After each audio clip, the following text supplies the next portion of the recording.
नमस्कार आप सभी दर्शकों को राधा स्वामी। अगर आप चैनल पर नए हैं तो चैनल को अभी सब्सक्राइब करें। एक दिन एक बुजुर्ग डाकिये ने एक घर के दरवाजे पर दस्तक देते हुए कहा, चिट्ठी ले लीजिए। आवाज सुनते ही तुरंत अंदर से एक लड़की की आवाज गूंजी, अभी आ रही हूँ, ठहरो। लेकिन लगभग 5 मिनट तक जब कोई न आया तब डाकिये ने फिर कहा, अरे भाई कोई है क्या? अपनी चिट्ठी ले लो, मुझे और भी बहुत जगह जाना है, मैं ज्यादा देर तक इंतजार नहीं कर सकता।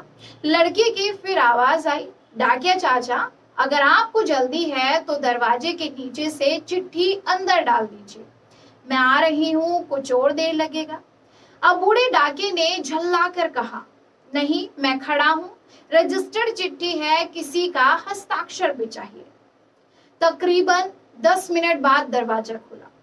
डाकिया इस देरी के लिए खूब झल्लाया हुआ तो था ही, अब उस लड़की पर चिल्लाने ही वाला था। लेकिन दरवाजा खुलते ही वह चौंक गया और उसकी आंखें खुली की खुली रह गई।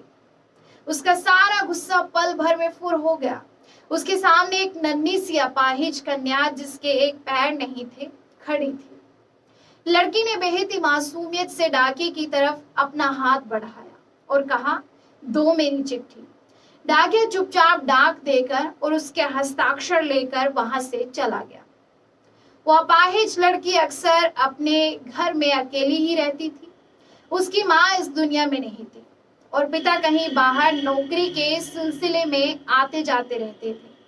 उस लड़की की देखभाल के लिए एक काम वाली बाई सुबह शाम उसके साथ घर में रहती थी। लेकिन परिस्थितिवश दिन के समय वह अपने घर में बिल्कुल ही अकेली रहती थी। समय निकलता गया।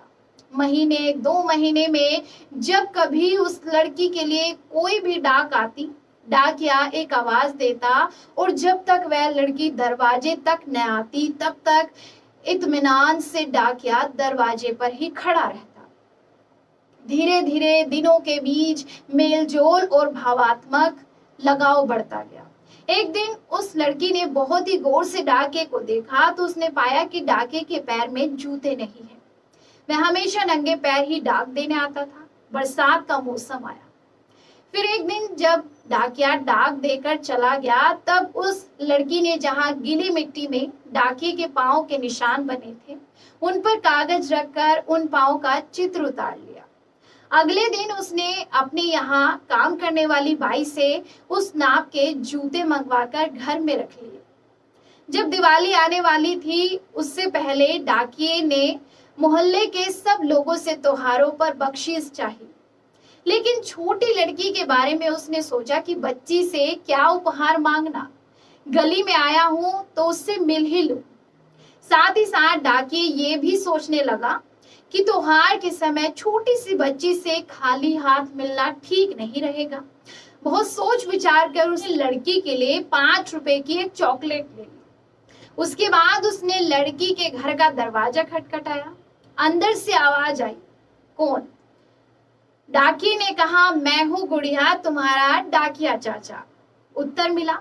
लड़की ने आकर दरवाजा खोला तो बूढ़े डाकिये ने उसे चॉकलेट थमा दी और कहा, ले बेटी, अपने गरीब चाचा की तरफ से। लड़की बहुत खुश हो गई और उसने कुछ देर डाकिये को वहीं इंतजार करने के लिए कहा। उसके बाद उसने अपने घर के कमरे से एक बड़ा सा डिब्बा लाया और उसे डाकिये के हाथ में देते हुए कहा, चाचा, मेरी तरफ से दीपावली पर आपको ये भेंट है। डब्बा देखकर डाकिया बहुत ही आश्चर्य में पड़ गया। उसे समझ में नहीं आ रहा था कि वे क्या कहे। कुछ देर सोचकर उसने कहा, तुम तो मेरे लिए बेटी के समान हो, तुमसे मैं उपहार कैसे लूं बिटिया रानी। लड़की ने उससे आग्रह किया कि चाचा, मेरे इस गिफ्ट के लिए मना मत करना, नहीं तो मैं उदास हो जाऊंगी।